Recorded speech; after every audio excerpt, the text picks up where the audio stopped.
कल हमने गाथा बोली थी, कोई याद हो तो बता दो। हाँ,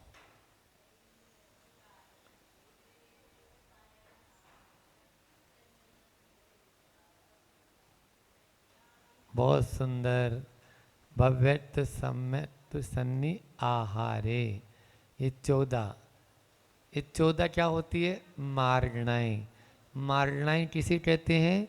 जिसमें जीवों की खोज की जाए, वह मार्गणा है। कल अपन ने उन मार्गणाओं में 7 प्रकार देख लिए थे। अपन ने कौन कौन सी देखी थी? गति, इंद्रिय, काय, योग मार्गणा, वेद मार्गणा, कसाय मार्गणा और ज्ञान मार्गणा। फिर संयम मार्गणा भी की थी, अशुभ प्रवृत्ति से हाँ हट बचना, निर्वृत्ति होना, वही शुभ प्रवृत्ति से अशुभ निवृत्ति। यह चारित्र की परिभाषा भी बताई थी। इस संयम मार्गणा के कितने भेद बताए थे?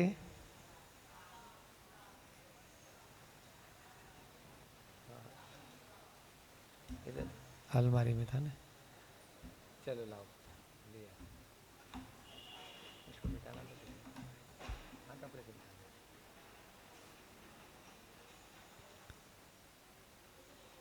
अरे अब आप लोग नहीं लाएंगे तो हम ही सोचे कि अपनी, आपने तो लिख के करो। अच्छा लाए हो। तो उसके बाद में संयम मार्गणा के कितने भेद होते हैं? 7। कौन कौन से?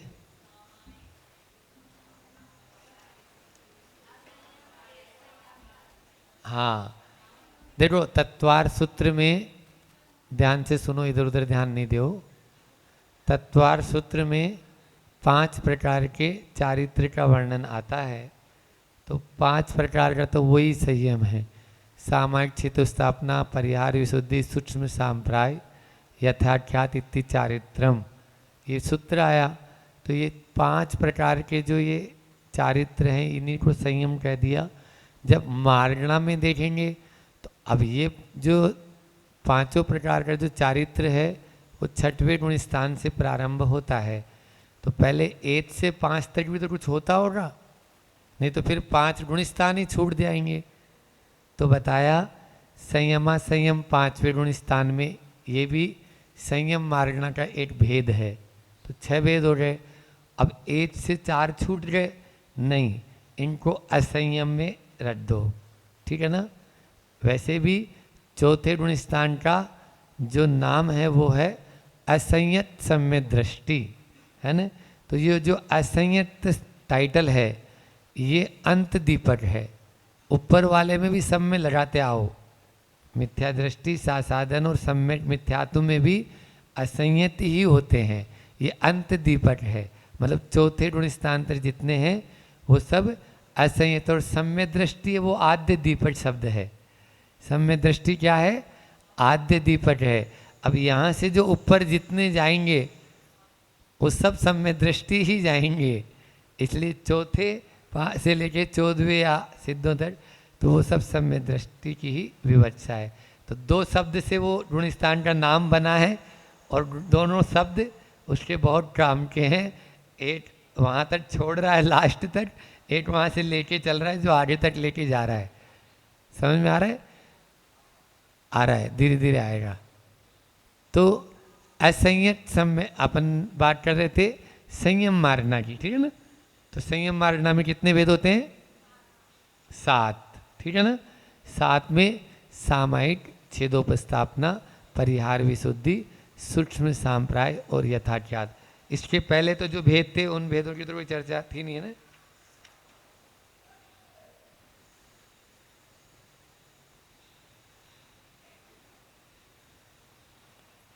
कसाई मार्गणा के कितने भेद बताए थे? 25। मूल रूप से 4 भेद बताए थे कल, है ना। तो 4 में हमने अनंतानुबंधी, अप्रत्याख्यान, प्रत्याख्यान और संजुलन। तो आप तो सीधे सीधे याद रखें, अप्रत्याख्यान किसे कसाई किसे कहते हैं? कि जो सम्यत्व को न होने दे, जो सम्यत्व का घात करे, वो क्या है? अनंतानुबंधी। क्या है? अनंतानुबंधी। फिर उसके बाद में जो संयमा संयम को न होने दे, अप्रत्याख्यान। जो सकल संयम को न होने दे, प्रत्याख्यान। भारी पड़ रहा है इसमें देखो पेज नंबर पे 297, 297 पे देखो अनंतानुबंधी लिखा हुआ है। उस अनंतानुबंधी में आएगा कि अब वो हम अपनी भाषा में बता रहे हैं कि जो अनंत का अनुबंध कराए, ये कल परिभाषा बता दी थी, लेकिन जो सम्यत्व का घाट करे, सम्यत्व को न होने दे, ये लिखा है ना, अनंतानुबंधी कैसा है? जीव के सम्यत्व और चारित्र दोनों गुणों का घाट करती है, इसलिए दो मुई कहलाती है। लेकिन मूल विवक्षा यहाँ सम्यत्व से लगाना है। परिभाषा कोई पूछे तो आप ये बोलेंगे कि सम्यत्व का, कल परसों जीव कांड में आई भी थी, अपन जीव कांड जी पढ़ रहे हैं, उसमें आई थी ना। तो ये फिर अप्रत्याख्यान, जो सकल संयम का, जो संयमा संयम को न होने दे। प्रत्याख्यान, जो सकल संयम को मुनि न बनने दे, जो मुनि बनने में जिसका रोड़ा अटक रहा है, तो वो क्या है? प्रत्याख्यान अवर्णिक है, उसका कर्म का उदय है। फिर उसके बाद में जो यथाख्यात चारित्र को न होने दे, वो संज्वलन है। ठीक है। उसके बाद में इनके चार चार उदाहरण भी बताए थे, ताज़ा कर लेते हैं। इसमें भी दिए हुए हैं, यहाँ पर भी अनंतानुबंधी,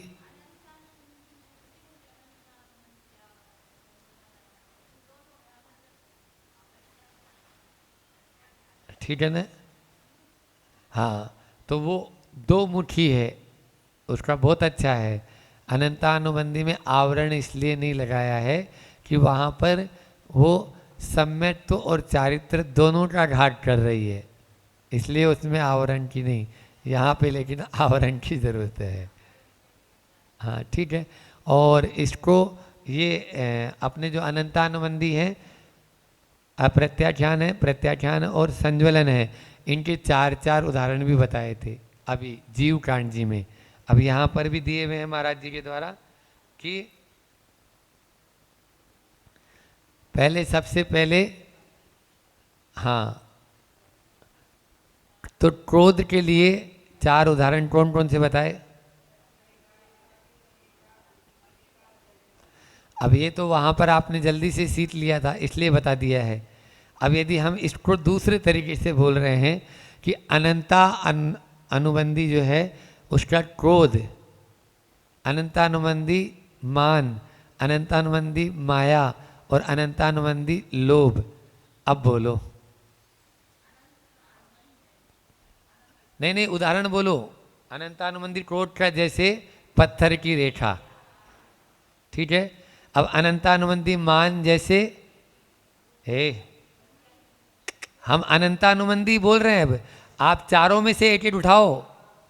हमने प्रश्न घुमा दिया तो आप लोग भी घूम गए। अब यहाँ से दूसरे में मान में क्या था? सबसे पहले पत्थर, सेल, है ना, सेल, हड्डी और काष्ठ और बेंत, ये चार उदाहरण थे। फिर माया में क्या था?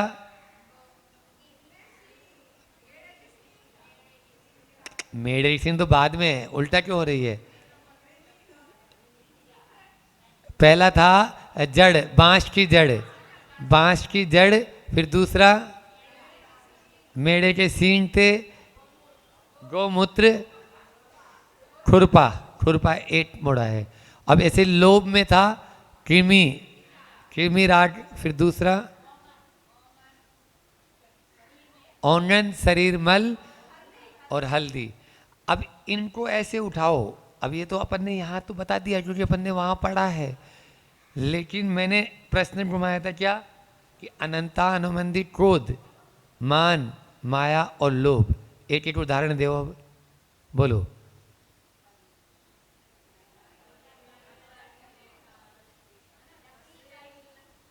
पत्थर, बांस की जड़, किमी राग, ठीक है ना, ऐसे बताना। यहाँ पर ऐसा ही लिया गया है, यहाँ जैन तत्व विद्या में इसी तरह का लिया गया है।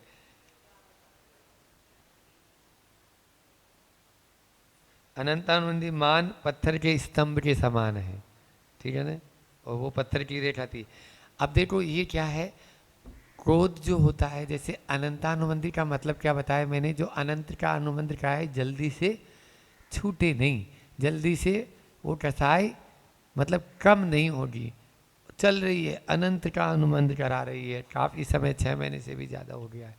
तो ऐसे ही पत्थर की रेखा जब अपन पत्थर पे कोई चीज़ अंकित कर देते हैं तो जल्दी से मिटती नहीं है, बल्कि बड़ी मुश्किल से ही मिटेगी, वो पूरा पत्थर ही घिसना पड़ेगा आपको ग्राइंडर से, ठीक है ना। इसी प्रकार से इनके उदाहरण में, तो ये उदाहरण आपको याद होने चाहिए। अब दूसरा है फिर अनंतानुबंधी मान, जैसे पत्थर होता है बिल्कुल अकड़ा हुआ रहता है, हम टूट जाएंगे लेकिन झुकेंगे नहीं, तो ये क्या है, मान का हाल होता है।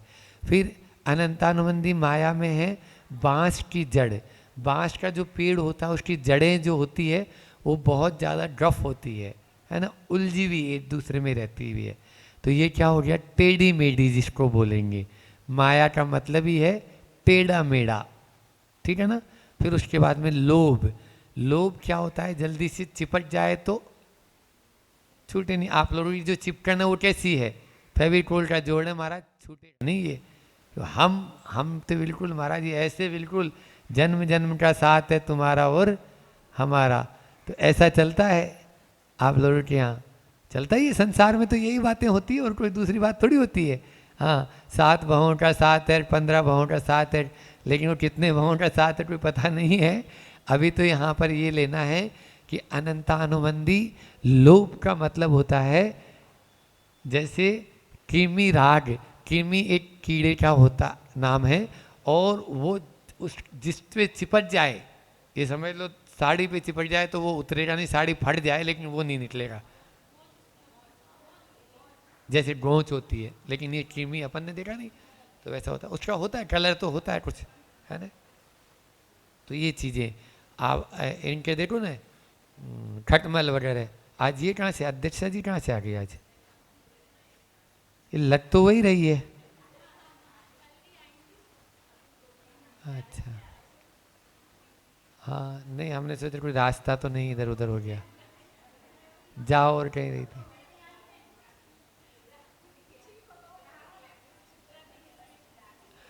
अच्छा,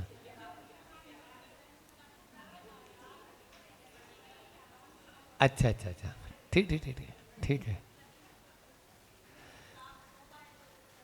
हाँ नहीं नहीं, बहुत अच्छे, जिम्मेदारी से। तो ये बोलना चाह रहे थे, काम अभी 2 ही दिन से सौंपा है शायद मेरे हिसाब से ना, हाँ 2 दिन पहले। हाँ, तो मैं ये बोलना चाह रहा था कि जो है किमी राग, फिर है अनंतानुबंधी, हो गया अप्रत्याख्यान क्रोध। अब इसमें कौन सा आएगा, धरती की रेखा, धरती की रेखा, पृथ्वी की रेखा, भूमि की रेखा, कैसे भी बोल दो, जितने शब्द हैं उसके उनको बोल सकते हैं। फिर अनंतानुबंधी के बाद में अप्रत्याख्यान क्रोध हो गया, अब अप्रत्याख्यान मान, अस्थि, अप्रत्याख्यान माया, मेढ़े के सींग, ठीक है ना, और अप्रत्याख्यान, हाँ लोभ, औंगन, ठीक है। फिर उसके बाद में प्रत्याख्यान क्रोध, रेत, जैसे रेत के ऊपर कोई लकीर बनाओ, इधर से हवा आई, थोड़ी देर बाद में खत्म, 15 दिन आप प्रत्याख्यान का। तो फिर उसके बाद में प्रत्याख्यान मान, काष्ठ, है ना, लकड़ी। फिर उसके बाद में प्रत्याख्यान माया, तो वो हो जाएगा आपके गोमूत्र, गोमूत्र है ना, जैसे गाय चलती है तो टेढ़ी मेढ़ी होती है ना उसकी रेखा। हाँ, तो आप लोग अब ये महाराज गोमूत्र से क्या समझ में आई नहीं आ रहा है, तो अब वो मान लीजिए, हाँ उसकी जो मतलब यानी जो लाइन बन जाती है तो कैसी टेढ़ी मेढ़ी होती है। आपके यहाँ बामोरा आते हैं तो हर रास्ते टेढ़े मेढ़े है ना, ऐसे वाले। यहाँ पर सीधा रास्ता नहीं है, टेढ़े टेढ़े मेढ़े है। यहाँ तो पटरी भी घूमी हुई है, ट्रेन को भी घूमना पड़ता है। हाँ, तो जब ट्रेन ही घूम रही है तो फिर रोड तो घूमी भी होगी इतना तो निश्चित। अब जब रोड और ट्रेन दोनों घूमी हुई है तो यहाँ पे रहने वाले आदमी सीधे हो सकते हैं क्या? फिर भी इतने सीधे हैं कि मुक्ति के मार्ग को जो सीधा बताने वाले हैं, ऐसे प्रभु का पाषाण का मंदिर जरूर वो सीधा बना रहे हैं। ये तो उनके अंदर में है, इतने सीधे तो है। वामरा वालों में इतनी कैपेसिटी है कि वो जो सीधा मार्ग है उसको ढूंढने के लिए, भले ही अभी तक हमने महाराज जी बहुत टेढ़ी चालें चली है, अभी तक हमने जैसी चाल चली वैसी चल ली, लेकिन आप लोग आए तो हम अब सीधी चाल से अपना काम करेंगे। और वो मंदिर आप पाषाण का वही कर रहे हैं, बहुत अच्छा है। फिर अनंता अनुबंधी हो गया, अब अप्रत्याख्यान हो गया और प्रत्याख्यान हो गया। अब संज्वलन क्रोध, अब सीधे लोभ में पहुंच गई अच्छा, ये प्रत्याख्यान लोभ मतलब शरीर का मल, इसलिए वो सही थी। क्रोध तो ऐसा नहीं, वो सुनो, एक बार ऐसा हुआ प्रश्न क्या है ये थोड़ी, ये एक बार बामोरा में एक ट्रेन बहुत लेट आती थी, हमेशा ही लेट चलती थी।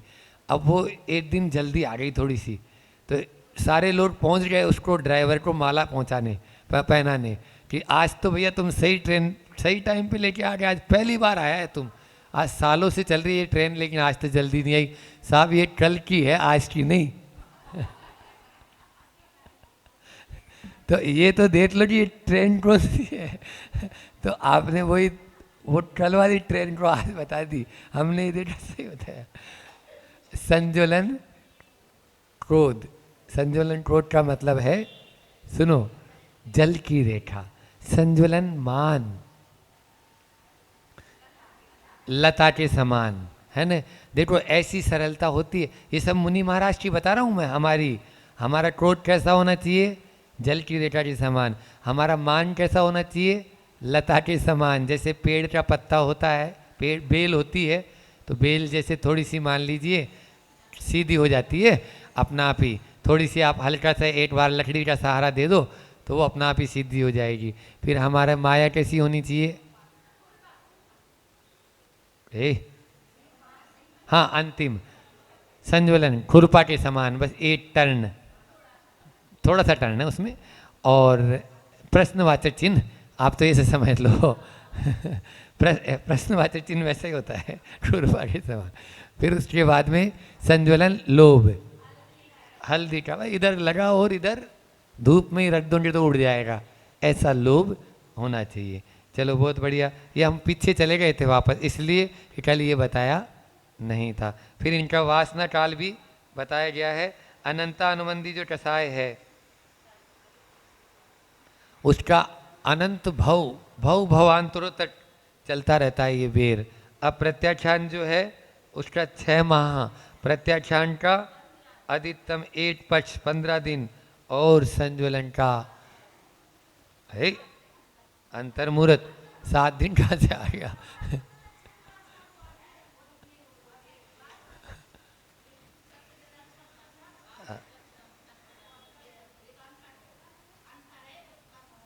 वो अंतर है 7 दिन, अंतर काल है, ठीक है।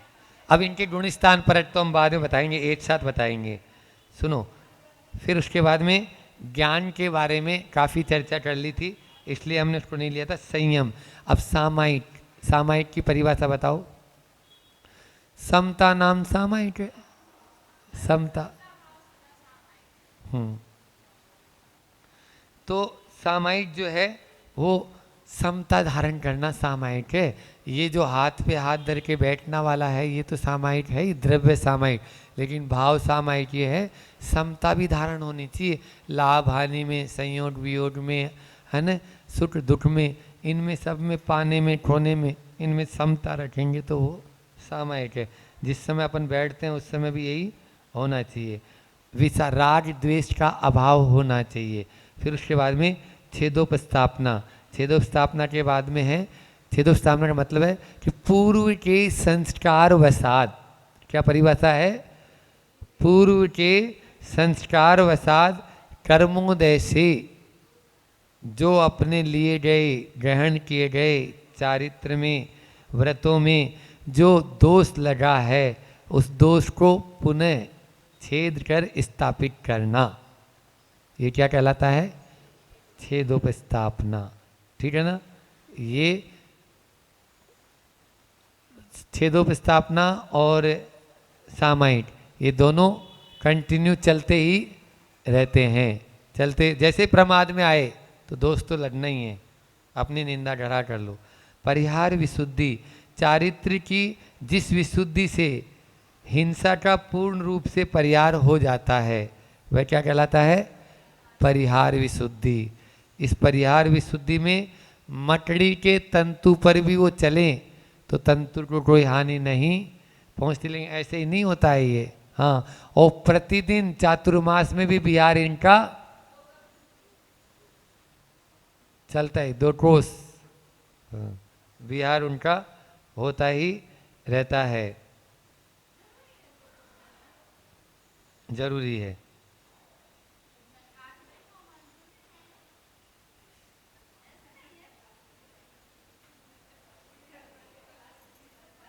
खाली इसमें आया है परिहार विशुद्धि चारित्र के धारी मुनि प्रतिदिन संध्या काल को छोड़कर 2 कोस गमन करते हैं, संध्या काल को छोड़कर। हाँ, जंगल चले जाओ, लघु संख्या।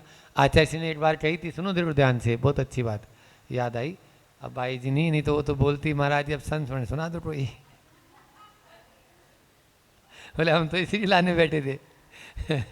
तो आचार्य श्री के चलो संस्मरण तो याद आ ही गया कि संस्मरण ये है कि आचार्य श्री ने कहा कि किसने कहा कि लघु संघ का जो स्थान बनाया है वहीं जाना है। ये कहाँ लिखा है? कोई लिखा है?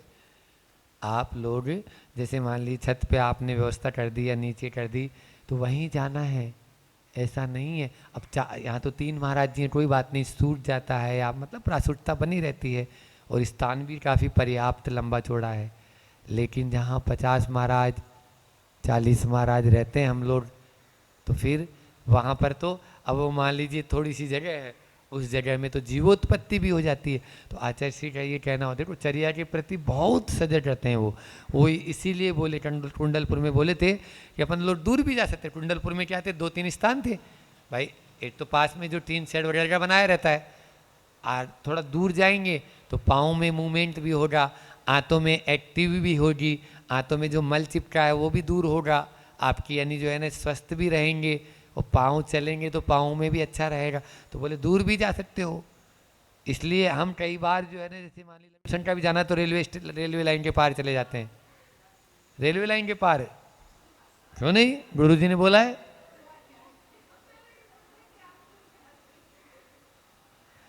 अरे रात में तो चलो एक मजबूरी है हमारी, है ना, रात में एक हमारी एक इमरजेंसी है, वैसे तो उठना ही नहीं है हमको, वो भी उठना नहीं, वो सबसे पहले हमें सोचना है। फिर उठना भी पड़े तो भैया जितना अपन नज़दीक में, अब चलो जो इन्होंने किया है समाज का अपनी जो व्यवस्था है उसके अनुसार, लेकिन दिन में तो अपन चल ही सकते हैं। हाँ, और आप देखते होंगे हम तो दोनों टाइम अपना, ये तो निश्चित ही है, शाम को भी अपना इतना दूर जाना ही है, तब तक वो मूवमेंट भी हो जाता है पाँव में, अच्छा भी। आचार्य श्री भी इस चीज़ को अच्छा मानते हैं। तो आना, जैसे मंदिर आप लोगों के लिए मंदिर हो जाए, मंदिर आना जाना दोनों टाइम करेंगे तो स्वस्थ रहेंगे, अच्छा रहेंगे। चलिए, उसके बाद में यथा सूक्ष्म सांप्राय 10वें,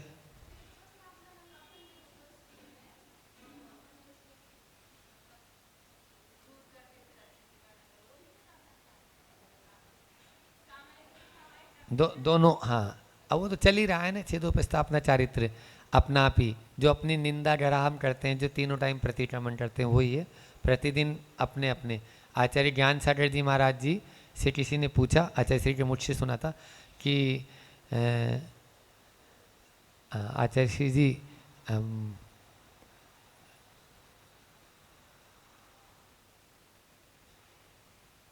आपकी दीक्षा हुए कितने वर्ष हो गए? ज्ञान सागर जी महाराज से किसने पूछा आपको दीक्षा लिए कितने वर्ष हो गए? तो आचार्य श्री ने बोला बस अभी अभी आ रहा हूँ।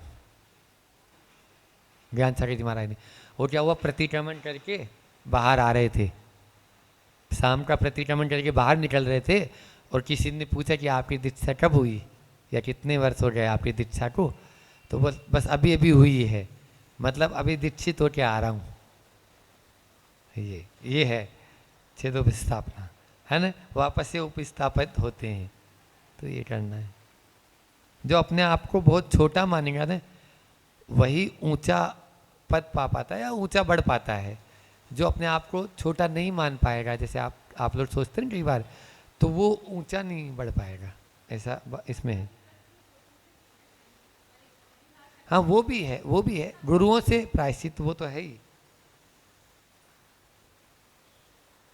स्वभाव से है, इसमें स्वभाव लिखा है, क्योंकि वो तो प्रतिपल ही होना ने, छठवा सातवां अंतर्मूर्त से ज़्यादा तो टिकना ही नहीं उसको। सूक्ष्म सांप्राय, चलो समय भी हो रहा है। 10वें गुणस्थान का जो संयम है वो सूक्ष्म सांप्राय, यथाख्यात वीतराग जो चारित्र के साथ में जो होता है वो यथाख्यात चारित्र होता है। संयम मतलब जिसमें कुछ मात्रा में संयम और कुछ मात्रा में असंयम रहता है। जैसे 4 हिंसा है तो 1 हिंसा का उन्होंने त्याग कर दिया है, ऐसे संयम असंयम। और फिर असंयम जो व्रत और चारित्र के अभाव में जो, उसको असंयम ही कहेंगे। इस प्रकार से आज का इनका गुणस्थान परख भी करेंगे। अभी ये स्पीड हमने धीरे कर दी, आज केवल मात्र संयम मारना हुई है, थोड़ा सा पढ़ेंगे तब होगा, अन्यथा नहीं हो पाएगा, फिर भी आएगा। जावाणी के ज्ञान ते सूजे लोटालोट, सोवाणी मस्तक नमु सदा दे तुम डोट।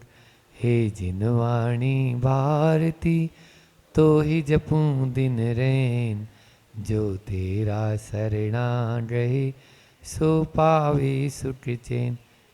देव बजूं अरिहंत को गुरु सेवा निर्गंध, दया धर्म पालो सदा यही मोक्ष का पंथ।